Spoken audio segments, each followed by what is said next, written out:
Дэлхийн монголчууд эмжээл радио 88.3 дэлгэн дээр суугаад харуулсан сонсож байгаа хэрхэм танд өглөөний мэндийг хүргье. Улаанбаатар хотод 7 цаг 12 минут болж байна. Радио 2 дугаар студиэс хөтлөгч Аргун, хөтлөгч Цэцэг, найруулагч Борхуугийн Чимбатнар хамтраад дэлхийд өнөөдөр нэвтрүүлгийг хүргэх гэж байна. Өглөөний мэнд Аргун сайхан амарсан уу? Өглөөний мэнд Цэцэг сайхан амарсан уу? Сайхан амарлаа. Сайхан амарсан. За нэвтрүүлгийн хамтран ажиллагчаар Vibe Auto DX өрөөтэйгээр Vibe 100-да хамтран ажиллана. За мөн Хосборны ховоржоор Нефрис хамтран ажиллана. За Улаанбаатарт 7 цаг 12 минут болсон. Өнөөдөр 2025 оны 5 сарын 16-ны өдөр он гараа 136 дахь өдөр болж байна. За он дуусахад 229 хоног үлдсэн байна шүү. Өргөжлүүлээд Улаанбаатар хотын цаг агаарын мэдээлэлтэй хэдүүлээ танилцдаг. Урьдчилсан 5 өдрийн цаг агаарын мэдээллийг танилцуулъя. 7 цагийн байдлаар ер нь одоо гадаа 1 градусын дулаан байгаа юм байна. Сэрүүхэн талтай байлээ. Тэгээ өдөртөө 7 градусын дулаан байж хур тундас орноо бороо цасны зураг байна. Тэгэхээр холилдож орж магадгүй. Харин шөндөө 3 градусын хүйт хоног гинэ. Маргааш буюу Бям гарагт өдөртөө 10 градусын дулаан бол шөндөө тэг градус, Нэм гарагт өдөртөө 13 градусын дулаан, шөндөө 2 градусын дулаан бол Эрэх Даваа гарагт өдөртөө 16, шөндөө 4 градусын дулаан байна. Харин Мигмар гарагт өдөртөө 21 градусын дулаан байна. За их дулаарх юм байна шүү дээ. Тийм энэ 7 хоног ер нь жоохон сэрүүхэн байж байгаад эх 7 хоногоос дулаарч магадгүй. Ер нь дулаан 7 хоног, хүйтэн 7 хоног, дулаан 7 хоног, хүйтэн 7 хоног ээлжлэх тах шиг байна. За 5 сарын 16-нд ямар тэмдэглэлт өдөр болж байгааг тухай ярьдаг. Өнөөдөр олон улсын зохион бүтээх өдөр юм байна. За International Invention Day буюу зохион бүтээх өдөр. Тэгээд хүүхдийн өнөөдөр зохион бүтээх төр сэтгэлгээ, тэр чөлөө сэтгэлгээг дахин ярилцаж ямар ач холбогдолтой яаж бид нар зохион бүтээх чадрыг өдөөж болох вэ гэдэг тухай ярьдаг өдөр болох юм байна. Болж байгаа юм байна. За сонирхолтой. За би ч одоо өсвөрийн зохион бүтээгч төв сургууль төгссөн гэдгээ тэгээд яг зохион бүтээх хичээл гэж бол тусдаа бол байдгүй. Би бол зүгээр сургуулаа эргээд бодохоор бас нэрнгэсэл манай ангийнхан манай одоо миний мэдих нь ойр байгаа хүмүүс өөрсдийнхөө салбарыг ингээд сонгоод их тийм онцгой тэр орчин бүрдүүлсэн байсан болов гэж боддог өсвөрийн зохион бүтээх. Би ороод үнэхээр ингээд шоконд орж исэн. Би өмнө нь 11 дугаар сургууль сурч хагаад 9-р ангиас өсвөрийн зохион бүтээхд ороод яг л хуучин сургуульд байдаг хоорондын тийм өрсөлдөөн гэх юм уу нэг тийм хатуу ширүүн юм дарангуй юм системд байдаг гэж бодоод тэгэл шин сургуульд орсон хүн чинь бас янз янз ихний өдөр чухал да би одоо ингээд энийг нь зодчвол бараг болохгүй миний үлдсэн 2 жилийн амьдрал гоёлох уу гэж бодож исэн. Тэгээд яг ингээд өсвөрийн зохион бүтээх сургуульд ороход үнэхээр бас их өөр орчин өгдөж авсан. Тийм одоо хүн болгон өөр ингэсэн сонирхдаг зүйлтэй, хүүхд болгон өөр ингэсэн сонирхдаг зүйлтэй, өөр ингэсэн ертөнцтэй айл гэдэг болцгоцсон. Нэг буланд нэг юм ингээл нэг зүйлгээж явж байгаа юм. Юу хийж байгаа гэсэн чинь онгоц гэдэгсэн. Тэгэл нэг хүүхд нь одоо тэнд би эмч болно гэж одоо ярьж байгаа жишээтэй. Зураач болно гэж бодож исэн найз минь зураач болсон. Тэгэл ер нь одоо зохион бүтээн гэжсэн манай ангийн хүүхдүүд одоо Newbie Cab-ыг үүсгэн байгуулсан залуучууд л та. Гэх мэтчлэн өөр өөрсдийнхөө салбараар ингээд явсан. Зохион бүтээх одоо чадвар гэдэг ер нь эдийн засаг хөгжилт бол хамгийн чухал хэсэг нэг гэж бодож авдаг. Гэхдээ энэ одоо зохион бүтээх чанарыг бий болгоход хүүхдэд өдөөж өгөхөд бас тусдаа гэх юм уу орчин хэрэгтэй болдго юм шиг байна. Тэр нь юм дарангуй гэх юм уу ингэдэг гэж заах гэхээс илүү хүүхдийнхээ яг юу сонирхож байна гэдэг дээр нь анхаарад тэр ингээд хийгээд хүүхд болгон ямар нэгэн байдлаар ингээд 4-5 наснда ингээд өөрийнхөө нэг дуртай зүйлээ илэрхийлдэг юм байна л да. Одоо жишээ нь юу гэх юм манай дунд хүү бол ингээд ямар ч гэсэн ингээд нөө юу яа гэт нэг видео хийгээл энэ өөр. Одоо нэг 90 хэдэн видео хийдсэн тэгэл тэрийг ингээл нухаал хийгээд байдаг. Тэгэл тэр нь өөр ингээд нэг зохион бүтээх тийм юу юм шиг байна л да. Одоо суурна. Тэгээ тэрийг нь олж мэдээж жоохон дэмжих хэрэгтэй. Тэр нэг дэмжих хэрэгтэй. Тэрнээс ч надад чинь амьдралд хэрэггүй. Чи тав бодсгүй чи Монгол хэдээ сайн аав гэж хэлэх нь бас яг одоо энэ хоёрын бас одоо тэнцвэрийн л асуудал л та. За тэгэхээр энэ утгаараа хүүхдийн тэр мөрөөдөл, хүүхдийн тэр зохион бүтээх хүсэл гэж ямар гоё хөөрхөн юм гэдэг юм бэ? Тэрийг яаж өдөөж болох вэ тухай хоёул жоохон ярилцъя гэж би бодлоо. Цэги багада ямар нэгэн тийм дуртай бүтээжсэн тийм гоё түүх гэх юм уу юун дуртайс нэ яриач. Би ингээд яг ажил дээр гараад за ялангуяа эмжээл радиод орж ирээд өөрөөсөө амар ицсэн штэ. Яагаад ицсэн гэдгсэн чинь нэрнгээсээ хүн болгон өөртөөх нь хоббиг олсон, дотоод ертөнцөө олсон юм байсан бохгүй. Яагаад ичвэтэр мэдрэмж төрөөдсөн гэсэн чинь би ч одоо ингээд 27 молоо настайд орж ирсэн штэ. Одоо баг 3 жилийн өмнө гэдэг чинь. Тэгээ 27 нас хүртлээр би өөрийнхөө юунд дуртай, юунд дургүй вэ гэдгийг нэг тийм үнэхээр сайн ялгаж чадаагүйсэн бохгүй юу. Заагаа сайн мдээгүй, юунд дуртай, юунд дургүй вэ гэдгийг мэдэхгүй. Тэгээ энийг одоо эргээ бодохоор нөгөө ингэж байгаа.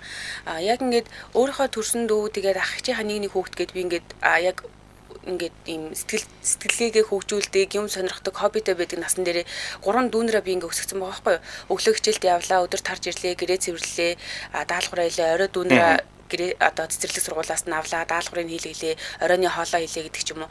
Тэгээ ингээд сургуульд байхдаа нэг ч удаа би дугуйлан мууланд явж үзээгүй, өөрийнхөө хоббиг хөгжүүлж үзээгүй. Тэгсэн чинь дүүтэйгээ өөрийгөө харьцуулсан чинь манай дүү волейболд амар дуртай. Тэгээ волейболын зэрэгтэй байхгүй юу. Тэгээ тэрийг нь болохоор яаж ингэж гэсэн нөө ийм ахуйн дарамт гэх юм уу, иймэрхүү хариуцлага байхгүй болохоор манай дүү болохоор волейболын секцэнд явждаг, сайн багшийн дугуйланд явдаг гэдэг ч юм уу тий. Тэгэхээр хүүхдийн бас нэг айлыг хиддэх байхаас энэ айгууг шалгаад юм байна да гэж бодсон. Тэгээд сүүлд оюутан болчоод нэг жоохон завтай олонгуудаа миний нэг хобби болохоор уран зохиол унших болж таарсан байхгүй. Уран зохиол унших надад айгүй гой санагдчихсэн. Тэгээд зохион бүтээн гэдгийг би болохоор одоо яг ингэж эргээ бодоход юу гэж бодож ин гэхэлэр хүн болгон өөрийнхөө зүйлээ зохион бүтээд юм байна. Зохион бүтээн гэхэлэр заавал техник нэтрээ биш. Дотоод ертөнцөө зохион бүтээж ич болно. Одоо манай аргууны хувьд болохоор яг нэвтрүүлгээр ярих чаа зохиолоо амар гой зохион бүтээдэг байхгүй. Тэрийг би зохион бүтээл гэж харж байгаа шүү. Тэр чинь зүгээр ингэж нэг юм намтран уншаад өнгөрөх чинь өөр штэ. Гэтэл энэ тэнд нь оруулаад хүнд ингэж өгүүлэмжтэй байдлаар ялангуяа радио гэдэг чинь хүнд ингээд дүрс нь харагдахгүй учраас ингээд сонсоод ургуулсан боддог тийм үү. Тэр ургуулсан бодох зүйлийг аргун зохиолороо амар сайн юу яадаг бүтээж чаддаг. Тийм учраас хүмүүс зохиол нь аягүй сайн хүрдэг байх гэж юу боддог. За би ч одоо яг тухайн үед бол программист болно гэсэн мөрөөдөлтөй байсан. Яг тэргээрээ явна гэж бодож исэн. Гэхдээ манай хувьд бол өөр санаасан. Гэхдээ мэдээж хэрэг нэг өөрийнхөө яваад ирсэн замыг үүсгэх бол ямар ч хүн болгоны зам л өөр гэдэг. Гэхдээ өмнө нь ч аль болох хэрэгтэй үйл зүгээр хүний энэ зохион бүтээч бүтээлч санааг ингээд дэмжинэ гэдэг ялангуяа одоо манай нийгэмд их чухал юм шиг санагдаж байгаа. За тэгэхээр та бүгдийнхээ зохион бүтээх одоо нэг юу хийн одоо сонирхлын нэгт өнөөдөр цаг гаргаж агаад асуугаад ярилцаад юу сонирхдгийг тэгээд сонирхдаг хийдэг юм нь одоо хийдэг юм угийн юу гэж болно шүү дээ. Ийм хичээлээс өөр ядаргаатай санагдаж байгаа бол тэрийг ингээд нэг удаа өнөөдөр асуугаад үзээрэй гэж би бодож байгаа. Яг тэгэхээр ихэнх эцэг эхчүүд одоо ингээд нөгөө өөрийнхөө л яг бодож байгаагаар одоо ингээд хүүхдийг яах гэдэг те явуулах гэдэг. Одоо ч гайгүй болсон баг. Гэтэл бас нэлээд хэдэн эцэг эхчүүд тийм харьцангуй гайгүй болсон гэж бодож байгаа. Гэхдээ ингэж байгаа шүү дээ. Ер нь өөрөө нөгөө нэг юмч болж чадаагүй учраас хүүхдээ юмч болох гээд идэг ч юм уу тий. Өөрөө нөгөө сонирхолтойг нь мэдсэн мөртлөнгөөсөө энэ мэрэгжил хол явнаа сонирхолтой сайхан гэдгийг мэдчихэж байгаа. Гэхдээ юун сонирхолтой юун сайхан чамд яаж баталгаатай байхын гэдгийг хүүхдтэй ойлгуулж арай амждаг юм шиг байгаа. Миний бодлоор манай ээж намайг эмч бол гэдэг дээс аахгүй. Гэхдээ би тухайн үед болохоор эмчээс айгаад байсан. Одоо эргээ бодохоор би эмч болох нь амар зүв байсан байгаа байхгүй юу? Өөрөө эндээ амар сонирхолтой, ангаахын шийдлэх үнэхээр гоё сонирхолтой. Гэтэл би яг 10 жил байхдаа гэдэг ч юм уу мэрэгчлээ сонгохдоо эмч мэрэгжлийн айгу гоёг нь анзаараагүй. Тэгээд бас нэг нөгөө хоёлаа саяхныг ярьжсэн шүү дээ. Хүүхэд байхдаа нөгөө язгууртан гаралтай. Тэгээ хүүхэд байхдаа нөгөө юм хүн эмчлэх амар сонирхолтой байж байгаа. Өөрийнхөө хүсэл мөрөөдлийг дагаад ээж аваасаа бүр ингэ зүрэн байж иж эмч болоод түүхэнд нэрээ үлдээсэн сувлагч гэд ярьсан шүү дээ. Тэгэхээр хүүхдийн энэ хүсэл мөрөөдөл гэдэг зүйлийг ээж аав нь дарахгүйгээр дэмжээд ингэ явах юм бол ямар гоё хол явж болдгийг харуулсан байх нэ. Тэгэхээр өнөөдөр бас яг цаг гаргаад та хэрэг таны хүүхд Minecraft тоглоод сууж ивэл Minecraft одоо болно хичээлээ хийх орно Minecraft чинь яадаг юм бэ? Надад нэг заагаад өгөө гэж асууж болох гэдэг юм байна. Сонирхолтой. За хамтран ажиллагчид танилцуулъя. Манай өнөөдрийн хамтран ажиллагч Vibe of the Day өрөөтэй Vibe суунда хамтран ажиллаж байна. За Vibes гэдэг ундаа 330 мл-тэй 1100 төгрөгөөр худалдаж авах боломжтой юм байлээ. За тэгээд сүүлд 4 төрөлтэй байж байгаа нэг төрөл нэмэгдээд цитрусын төрөл нэмэгдсэн. Тэгээ би нэмэгдсэн гэхээр цитрусын төрлийг нууж үзсэн чи бүр айгуу дуртай болсон. Тийм заримдаа хүнд нэг юм чихэрлэг нилон гэхээсээ илүү нэг юм часын самт хэрэгтэй байдаг шүү дээ. Тий. Ялангуяа нэг юм хүнд хоол идсний дараагаас ингээд нэг 20-30 минутын дараагаас ер нь ингээд нэг юм жоохон юм нилон биш эсгэлийн эмэрхтэй болоод байдаг. Тэр үед цитрус нь айгуу зүгээр юм бэлээ. Тэгээд red fruit, cola, lemon, orange гэсэн ийм 4 төрөл дээрээс цитрус нэмэгдсэн байгаа. За шинэ үеийнхний одоо шинэ ундаа бол яалтчгүй Vibes ундаа Gen Z Alpha гэдэг шинэ үеийнхэн бол Vibes ундааг маш сайн мэдж байгаа дуртай ундаа болсон байна. Vibes ундааны өрөө Gen Z Alpha үеийнхнээ зориулсан ураатай өөрийнхөө байхыг өөгшүүлдэг бол Vibes гэж байгаа гэх. За түрүүн одоо яг ярьжсэн бид хоёрын сэдвтэй бас энэ холбогдно. Яг өөрийнхөө байж шинэ үеийнхэн хэлж байгаа. За энэ одоо ингээд хүсэл мөрөөдөл юм өөрийнхөө байхыг өөгшүүлж чадж байгаа брэнд бол Vibes юм. Тэглгүй яах вэ? За Vibes-ийг бүх сүлжээ дэлгүүрүүдээр худалдааны цэгүүдээр борлуулж байгаа Vitafit Group-ийн бүтээгдэхүүн. Борлуулалтын албаны дугаар бол 88 88 20 34 гэсэн дугаар байгаа. За ингээд манай өнөөдрийн нэвтрүүлэгтээ Vibe of the Day гэх суурайтаагаар Vibe зундаа хамтран ажиллаа. Баярлалаа. Баярлалаа. За дараагийн булгангаараа түүхэн дүрсэн алдартай хүн. Өнөөдөр би хоёр эмэгтэй хүн ярих юм билээ. За. Мария Гайтана Агнеси гэдэг энэ эмэгтэй дэлхийн анхны эмэгтэй математикийн номыг бичсэн хүн гэж явдаг.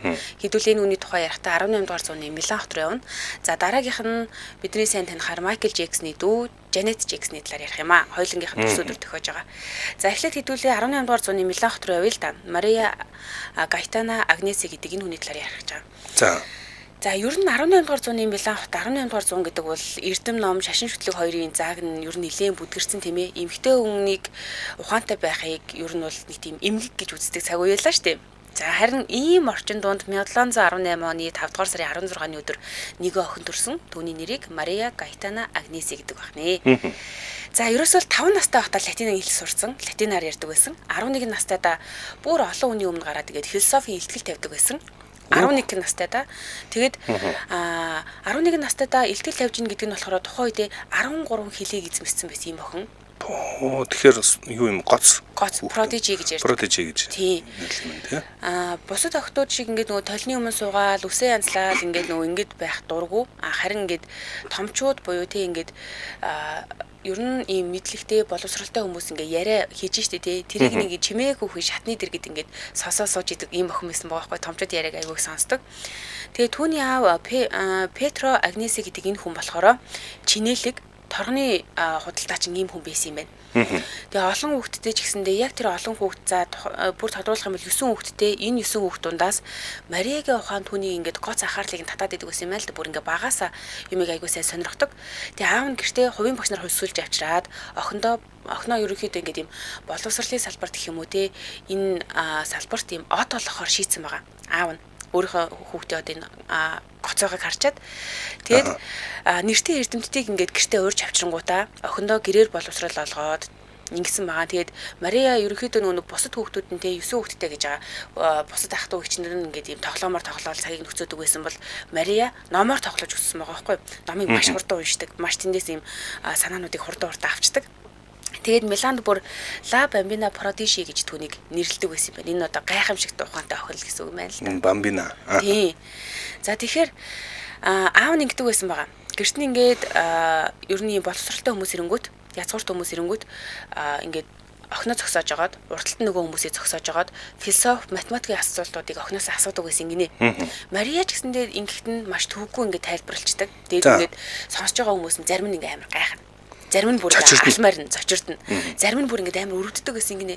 Ийм жоохон балчирхан тоглож явах насн дээр яагаад ийм амар их философийн сонь асуултуудыг сонирхоод ингээд амар гүн юм руу ингэж ороод энэ охинд чи ер нь яг ингээд тоглож өнгөрөх цаг гэж байна уу гин айгүй өрөвдөж хардаг. За тэгээд энэ эмэгтэй бол ухаалаг байсныхаа төлөө хүндлэгдсэн гэхдээ мөн айгүйх ганцаардчихсэн юм бэлээ. Түүний энэ амжилтанд шагналт төдийгүй зарим тохиолдолд баг тухайн цаг үедээ шийтгэл байсан гэж хэлж болж байна л да. Тэгээ 1750 онд өөрийнхөө хамгийн анхны математикийн номыг бичжээ, математикийн онлын номыг бичсэн билээ. За энэ нь болохоор анхны эмэгтэй зохиолчтой математикийг сурах хүч байсан гэж бичсэн билээ л дээ. Тэгээд энэ дээр нь болохоор интеграл, дифференциал тооллын цогц ойлголтуудыг энгийнээр тайлбарлсан гэж байгаа байхгүй маш энгийнээр. Тэгэхээр энэ нь эрдэмтэд дундаа маш өндөр үнэлгээ авч ирсэн. Энийг жоохоо охины гэдэг. Тэгээд зарим талаараа шүүмжлэлт агуулад байсан. Энэ юу гэсэн гэхээр ер нь хүмүүс айгу атаач юм байна л да. Ийм жоохоо яахаар түгээмэл юу гэсэн шүү дээ. Мэдрэмжтэй хүмүүстэй. Тий. Айгу атаархтай атаархдаг байсан. Ийм жоохоо ер нь яхаараа ингээд ийм ном биччихтий. Энийг аав нь бичсэн бах уу? Аав нь биччихээ тудлаа охиноороо бичсэн гэд ингээд байгаа хөө гэж харддаг хүмүүс ч гэсэн байсан. Гэхдээ Мариагийн цаашдын замд сад дотор гарсан яг эд бүтээж хийх наснда сүмд хүмүүнлэгийн ажил хийхээр шийдсэн байдаг. За яагаад ингэж шийдсэн гэхээр нэг талаас ингэж эмэгтэй хүн математик судалж байгааг нэг нийгмийн хувьд ингэж үл хүлээншүүр хандлагатай байгаад исэн. Ер нь бол Мария эрдэмтэн байх юм уу, эмэгтэй хүн байх юм уу гэдэг юм хоёр сонголтыг сонгох шаардлагатай болчихж байгаа байхгүй юу?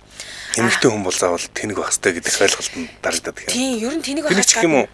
одоо яг ийм одоо оюунлаг үйл ажиллагаанд оролцох ёсгүй те. Тийм, энэ бол зөвхөн ирчүүдийн хүртэх ёстой зүйл гэж ойлгодог ийм цаг үеэсэн. Тэгээ нөгөө талаас эхнэр хүн гэдэг бол гэртээ ингээд гой байгаал, гой хувцлаал, үсээ самнаал, эрэгтэйчүүдэд сайхан харагдаал те.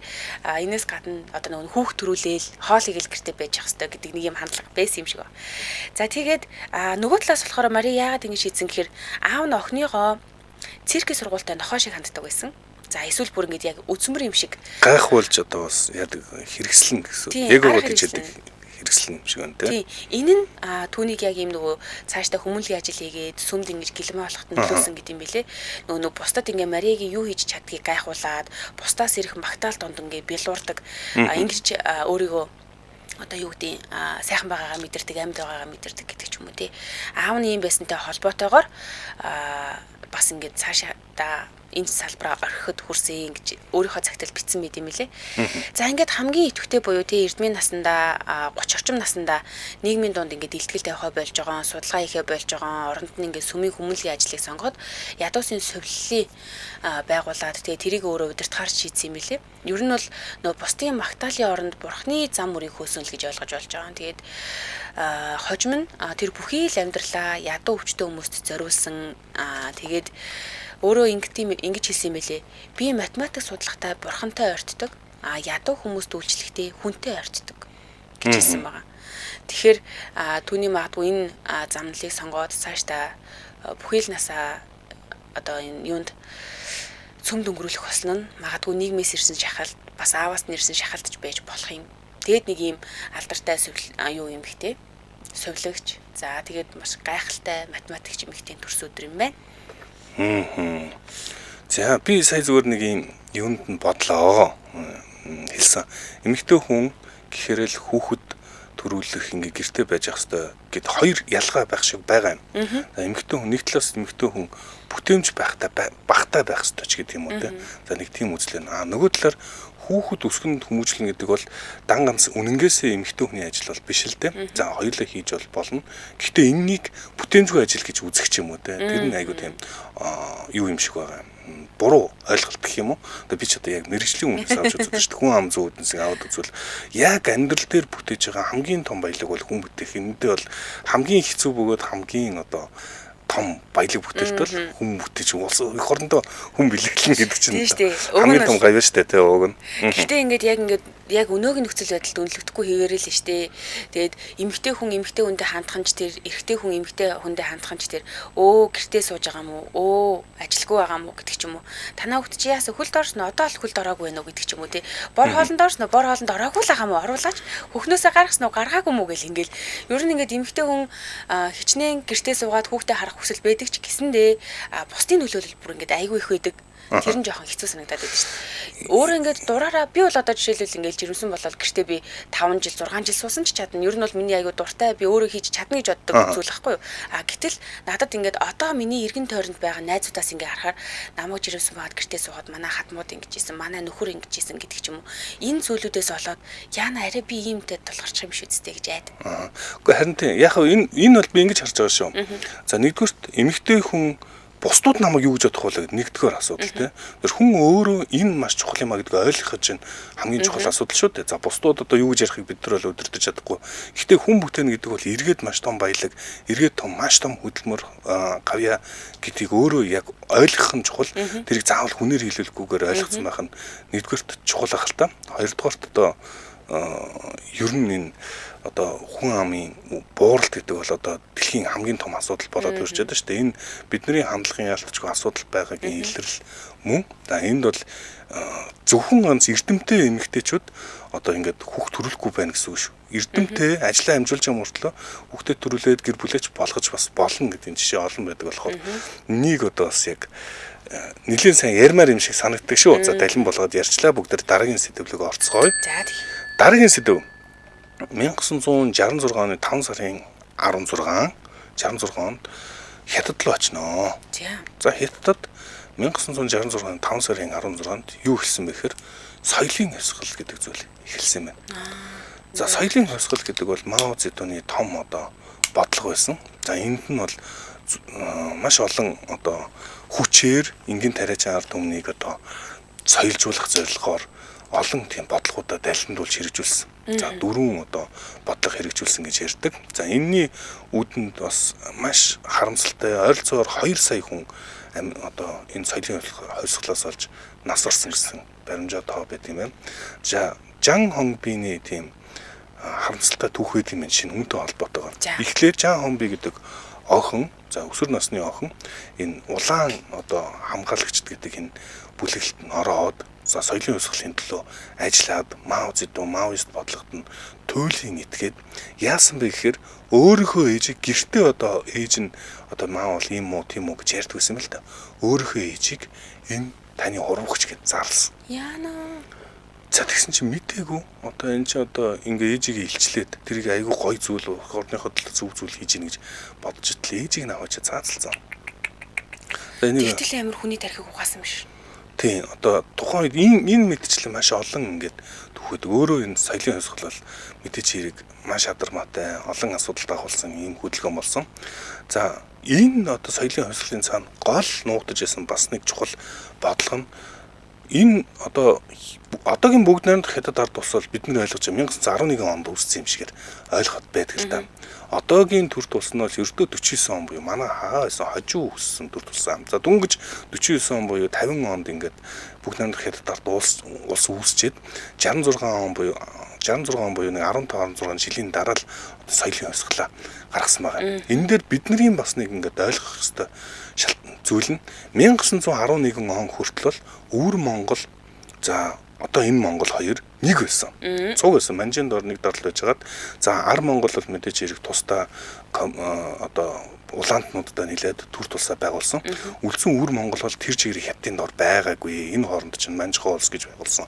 Нааш цааш байсан. Дээрээс нь яг одоо 21 оноос 45 он хүртэл авилсан нэг хүртэл одоо энэ өдөртөгчдийн Монголын үеийн энэ хоорондос өдөртөгчд бол үргэлж өвөр Монголоо буцааж нэгтгэх тухай орлого хийдэг байсан санаанд нь үргэлж байсаар байсан ойлгомжтой байгаа юм. За тухайлбал одоо 1945 онд зүүн фронт Герман дуусны дараа Зөвлөлт холбоот улс Японд дайн зарлахад Далман Чобилсон энэ одоо хүлэн бөөр ойр хэсгийн өвөр Монгол руу цэргээ оруулсан байдаг. За энэнийг нь Сталин дургуцаад 1946 оны 2 сард болиулсан байдаг. Тэгэхээр үргэлж иш орох санаатайсэн буюу энэ соёлын хувьсгал хүртэл монголчууд одоо өвөр Монголд байгаа монголчууд ерөөсө хятад хэлж мэддэггүй. Яг л нөгөө юу гараад те одоо малчин айлаараа яг л монголороо ингээд бээсэн. За тэгээд энэ одоо соёлын хувьсгалын хүрээнд энэ жижиг үндэстнүүдийг гэж хэлээ л та. Энэ улстай байгаа жижиг үндэстнүүдийг хүчээр хятаджуулах бодлогыг маш хүчтэй ингээд тулган хөдөлгсөн үйл явдал нь яг энэ одоо соёлын хувьсгал юм аа. За энэс болж хамгийн их бас одоо түрүү хэлсэн хятадын ард өмнө бас өөртөө энэ үйл явдлаас нь олж хохирсон хамгийн их хохирснууд нь өвөр монголчууд байсан. Яг тэгэхээр соёлын хувьсгалын хүрээнд 67-оос 68 онуудад одоо албан ёсны мэдээгээр нь бол хятадын өөрийнх нь статистикийн газар албан ёсны мэдээгээр нь 384 мянган хүнийг баривчилсан. Өвөр Монголын хувьсгалт намын гишүүн гэдэг нэрлэлээр ямар ч тийм нам ивсэлт хамаагүй хүмүүсийг зөвл залхаан цэрлүүлэх ажил болсон гэж хэлж болно л доо. 384 мянган албан тоогоор 18 мянган хүнийг цаазалсан. За энэ албан бусаар бол одоо 100 мянга гэж магадгүй гэл яг ярьдаг. Яг тэгэхээр тэр чинь албан тоо гэдэг чинь нэг асуудал шүү дээ. Бүх юмыг дардаг. Барууныхны одоо олон хүмүүсийн бас судалдаг, одоо судлагдах хүн болохоор энэ соёлын хувьсгал болж хувирдаг. Тэгэхээр энэ утгаараас монголчуудад бас хамааралтай үйл явдал муу талаас их юм уу хэцүү их гонигтай тийм үйл явдлын эхлэл энэ 1966 оны 5 сарын 16-нд авчиж.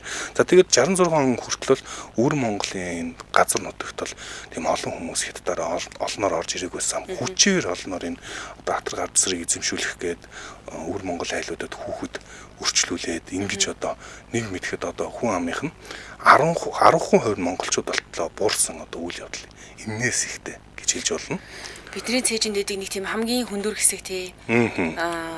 2022 онд илүү 23 онд ч илүү зуны амралтаар урагшаага ээжтэйгээ аялсан. Тэгээ явж байхдаа өвөр Монголын маш олон юмудаар орсон хүмүүстэй таарлцсан. Тэгээд Монголоос ирсэн юм уу гэд бид нарт бүр үнэхээр одоо ингээ хамаг юмаа дэлгэж хамаг сайхан хоолоо барьж тий бид нар үнэхээр яг ингээд бидний нэг хэсэг шүү, бид нар шүү, илэг нэгтэй шүү гэдгийг харуулад байгаа байхгүй юу? Яг тэр үед л тэгэл нэг тийм амар гонигтай мэдрэмж төрчихсөн.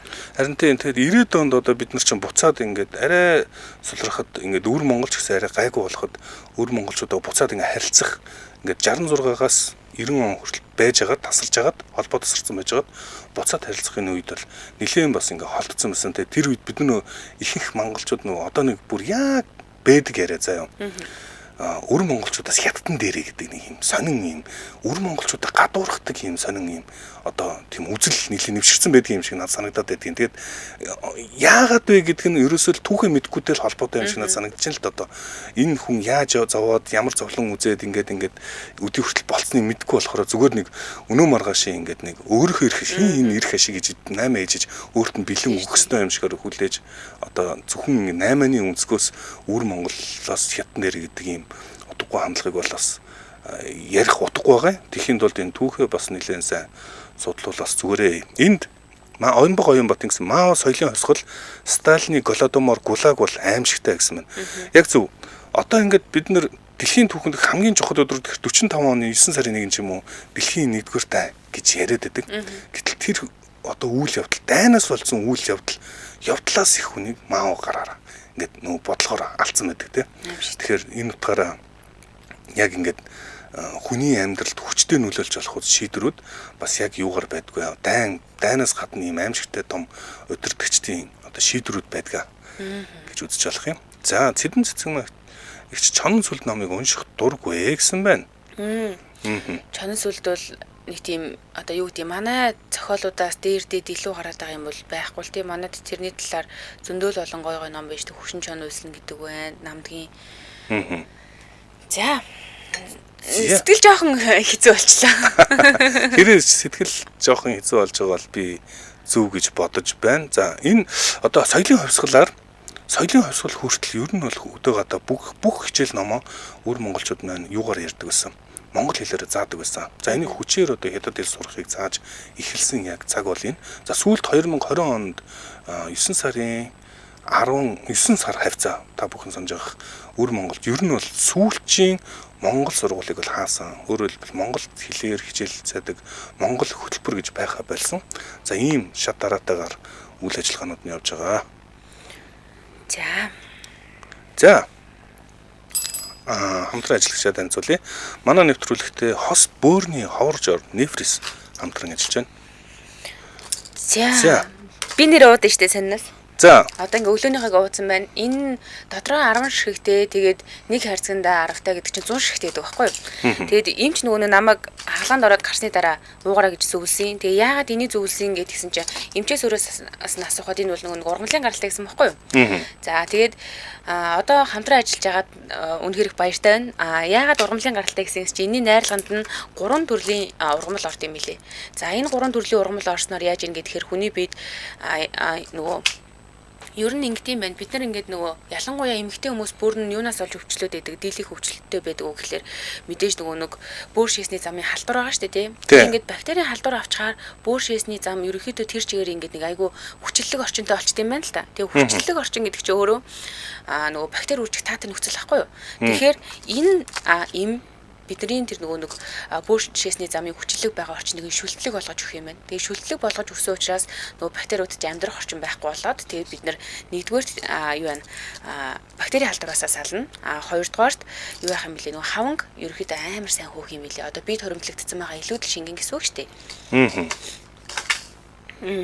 За бөөр өвдөж байгаагаа яаж мэдэх вэ гэсэн байна. За амарханс ядар сольддөг юм байна.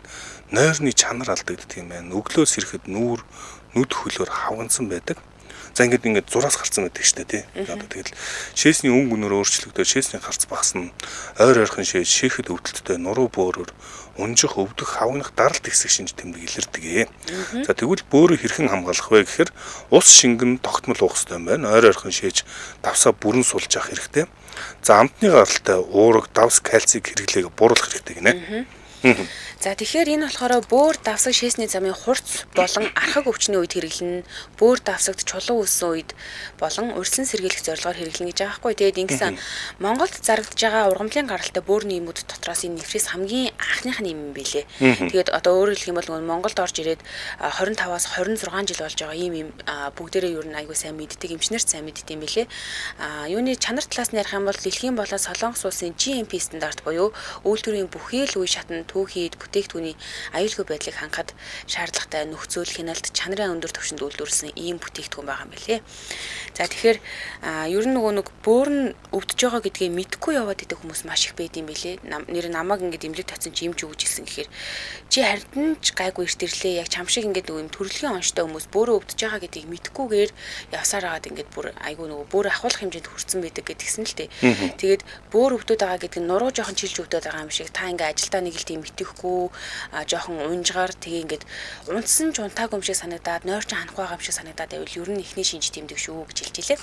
За илүү дэлгэрэнгүй мэдээллийг бид нэр 75 100 500 гэдэг дугаараас авна. 75 100 500 нефрисимийг бүх хэмээ сангуудаар зарж байгаа шүү. За нефрис манай нэвтрүүлэгтэй хамтран ажиллаа. Баярлалаа. Баярлалаа. За энэ Номбог оюун бот өвөр монголчууд ядуу байсан болохоор 1990-ад оны үед биднийг мөнгөл гэж харж байсан. Одоо хөрөнгөцсөн учраас удам угсаа гарвал үүх түүхээ мэдж ойртож хөлөгтгөө байцгаж байгаа юм болов уу гэж боддог. Иргэн баян бол улсаа түүх яс үндсэл бодно гэсэн байна. За Батбаяр Японд амьдардаг Огнус цогт гуайн булшаар дүүрсэн Монголын тал нутаг гэж ном байна. Өвөр монголчуудыг далаад янзын эрүү шүүлт хэрэглэн тамлаж яргалж балдаг байсан байгаа хүн бэбийн хэмэх яддууд гэсэн байна. Ер нь ингээд нөгөө өвөр монголчуудынхаа тухай, бурайдуудынхаа тухай ярихаар би ингээд нэг амар эмзэг болчт юм аа. Бүр үнэхээр эмзэг болчт. Гэхдээ тэгвэл сайхан л тааш та. Ер нь монгол хүн гэж яг ямар хүнийг хэлэх юм бэ гэхээр монгол хэлээр нэгдүгээр ч ярьдаг. Тэгээд өөрийгөө монгол гэж боддог гэж томьёолох юм бол бид нар чинь 3 саяла бас биш байгаад байна л та. Тэгэхээр эднүсийг бас судалж авах, мэддэг байх, юм уншдаг байх шаардлага бид нарт зайлшгүй тулгараад байна. Ер нь бол тийм ер нь дээр ингээд бурайд өвөр монгол тийшээгээ одоо нэг үндэсний яснуудынхаа дуунуудыг би айгүйг сонсдээ. Тэгээд бурайдууд тэр тусмаа айгүйг сонсдог байхгүй дуртай гоё штэ. Тэгсэн чинь манай нөхөр чамд ер нь дээшээгээ нэг тийм бурайд юм байна уу гэ. За дараагийн сэдвээр орё. Өнөөдөр Janet Jackson-ы талаар хэдүүлээ ярив. 1966 онд Jackson гэр бүлийн хамгийн отгон охин болж төрсөн түүнийг Michael Jackson-ы дүү гэдгээр манайхан маш сайн мэддэг. Гэхдээ Michael Jackson-ы дүү гэхээс илүү Janet Jackson гэдэг хувь хүн талаас нь хин бэ гэдгийг өнөөдөр ярихыг хүссэн. Энэ бол үнэхээр гайхалтай эмэгтэй юм билээ. Юу 2022 онд намтар кинонд гарсан байлээ. Үзсэн үү аргуна? Үгүй. Намтар кинонд гарсан юм билээ. За.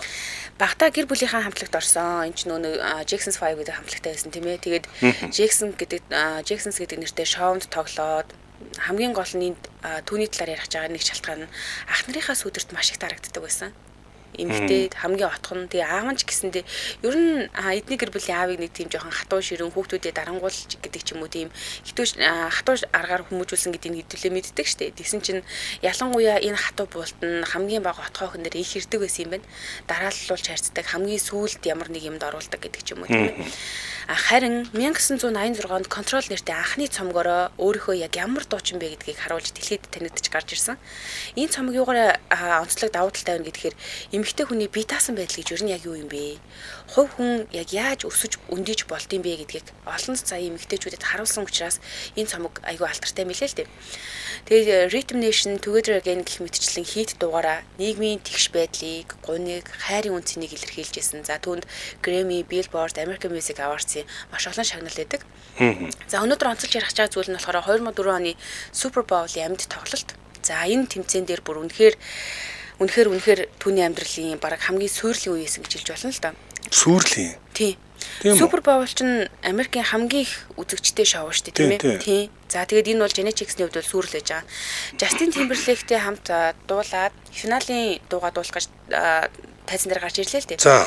Тэгээд энэ дууны төгсгөлд чамаа би нүцэглэх болно гэж дуун дээрээ хэлээд тэгээд хиний Janet-ийн хувцснаас нь ингээд юу асан байдаг, цулгаасан байдаг. За ингэж цулгаасан чинь Janet-ийн хувцсны одоо ингээд нэг юм задгаа хувц өмссөн байгаа шүү дээ. Энэ нэг юм палаж тэгсэн чинь ураад уг нь бол нэг санаатай үйлдэл биш байхгүй юу? Зүгээр ингээд урсан чинь Жанетийн нэгтлийнх нь хөөх тэр чигээр ил гарцсан. За. 6 секундын турш. За. Тэгээд энийг дэлхийн нийтээрээ буюу те Америкийн 140 сая хүн шуудаар үзсэн байгаа байхгүй юу? Оо, энэ Ингээл зураг тийм болж исэн. Ийм юм болсон. Тэгээд энэ болохоор түүний амьдралын сүрлийн зэг байхгүй юу? Яагаад гэхээр одоо бид нар нийгэмд энийг сүрэл гэж хүлээж авахгүй болно. Гэхдээ одоо 2004 он руу хэдүүл явж 20 жилийн өмнө яагаад гэхээр түүнийг бүр үнэхээр их бүлэгдэжсэн. За бүр үндэсний ичхүр гэж загнажсэн юм байна л да. Яагаад гэхээр олон нийтийн өмнө хөхөө гаргасан энэ Жанетийн буруу болж таарж байгаа байхгүй юу? Айгуу сонио. Одоо эргээ харахаар энэ амар сонин гэсэн. Тэгээд MTV, CBS радио станцууд бүр түүний дууг ингээд дахиж гаргахыг нь хориглож исэн байгаа байхгүй юу? Яагаад гэхээр тайзан дээр 6 секундын турш хөхөө харуулсан учраас. За. Тэгээд энийг шууд дамжуулт хийсэн FCC телевизэд $550 мянган торгуулийг ногдуулсан байна. Ийм зүйл одоо алдаа гарчлаа гэж үзэж байгаа шүү дээ. Тэгээ хамгийн сонин нь юу байсан гэхээр Justin Timberlake баг ерөөсөө шийтгэл амсаагүй гэж хэлж байгаа байхгүй юу? Яг уу тайлбар өгөөд Janet's уучлал гуйсан юм билээ л дээ. Тэгтээ дараа нь өгсөн ярилцлагандаа юу гэсэн гэхээр Janet эмэгтэй байсан учраас л илүү ихт дарамттай нуур тулсан да гэж хэлж байгаа. Жанетийг хэн амар шүүгээд исэн гэхээр маш олон гэрийн эзэгтэйнэр шүүж исэн, маш олон энэ нөгөө одоо телевиз үзчихсэн хүмүүс шүүж исэн. Энэ нөгөө нь бол Жанетийн буруу ерөөсөй байгаагүй шүү дээ. Гэхдээ харин тийм л баймаар юм те одоо. Тэгээд амар сонирмагаас дээ. Бүр ингэж тэгээд одоо энэс хойшоо шүү дээ телевиз радионууд ингээд түүний дууг ингээд хориглоод карьер нь ингээд унаад эхлэнгүүт мэдээж энэ хүн чинь орлого нь байхгүй болно. Дээрэс нэмээ сэтгэл санааны маш их гүнзгийчилд орно шүү дээ. Тэгээд энэ үйл явдлаас 2 жилийн дараа Жанет Опратай ярилцсан байгаа байхгүй юу? Бүр ингээ 2 жилийн дараагаар өөрөөр хэлбэл энэ 2 жилийн хугацаанд түүнийг маш их бүлийдээд исэн гэсэн үг байхгүй юу? Тэгээд хүнд нэг юм тайвшраад тэр зүйлийн тухай ярих боломжтой үе гэж яддаг штэ тий. Боломжтой нэг юм хүндүрлэхгүй болсон цагтаа ярилцлаганд ордог тий. Энэ үйл явдал түүнийг 2 жил зовоож жагаад Опратай ярилцлага хийсэн байгаа байхгүй юу? Тэгээд Опра Жанет юу гэж хэлсэн гэхлээр тэр уучлал гуйсан гэж Justin хэлж байгаа. Уучлал гуйсан, би уучлсан. Харин нийгэм намайг тэр үед уучлаагүй. Гэвч би өнд бухимдаагүй л дээ. Би зүгээр л хинч хэлэлгүй орхисон үнэн донд амьдэрсэн гэж өөрөө хэлсэн байгаа байхгүй. Тэгэхээр тухайн үед яаж түүнийг бүлэдчихсэн, яаж сонин хэвлэлүүдэд биччихсэн, яаж үндэсний шившиг болчлаа гэж бүр ингэж нийлж бөөрлөгчсэн тийм ээ. Энэ болгоно түүнийг 2 жилийн турш ингэж зовоож жагаад 2 жилийн дараа арай нэг жоохон амьсгаа авахтайгаа болж байгаа. Тэгэд энэ үйл явдал айгүй сонирм байгаа даа. Одоо юу гэдэг би ч одоо хаагур мэдээг өнгөрчөө. Нэг тийм дэлгээд ярих гэхлээр энэ бол яг юм гендрийн ч асуудал болох гээд байгаа. Тэгээд эрэгтэй хүнтэй одоо энд алдаа гаргасан хүн Жанет биш уг нь бол Justin алдаа гаргасан байхгүй юу? Гэтэл Жанетийг ингэж хөхөө гаргасныхын төлөө шүүгээд идэх юм бүр яг ямар учиртай би үнэхээр ойлгоогүй. Тэгээд тухайн үед энэ байдлаасаа болоод маш их бүлэг төртөөд олон жил чимээгүй явж байгаад тэгээд 4 жилийн дараа 2008 оноос эхэлж цамгуудаа гаргаж үзэгчтэйгээ дахиж холбогдож эхэлсэн. Тэгээ 2015 онд Unbreakable цамгаараа Billboard-ийн 8-р нэгдэж ихсэжсэн. За гэх мэтчлээ олон юу яаж байгаа юм л та. Шагналуудыг авч байгаа. Тэгээд өнөөдөр цаг байгаа учраас энэ талаар нэрээд өнгөрье. Тэгээд бас мэдүүштэй, бодууштай, харууштай айгу сонирхол үзэг үлээ. За энэ түрээд манай нэвтрүүлгийн өндөрлөх цаг болжээ. Vibe Hot DX сүрэтээр Vibe сундаа хамтран ажилласан. За мөн Хосборны ховоржоор Нефрис хамтран ажилласан. Баярлалаа. Сонсогчдоо өргөжлүүлээд 8 цагаас радио мэдээг улаан онцороо 8 цаг 10 минутаас та мэдгүй нэвтрүүлгээрээ эргээд уулзцгаая. Баярлалаа Аргуна. Баярлалаа цэцэг.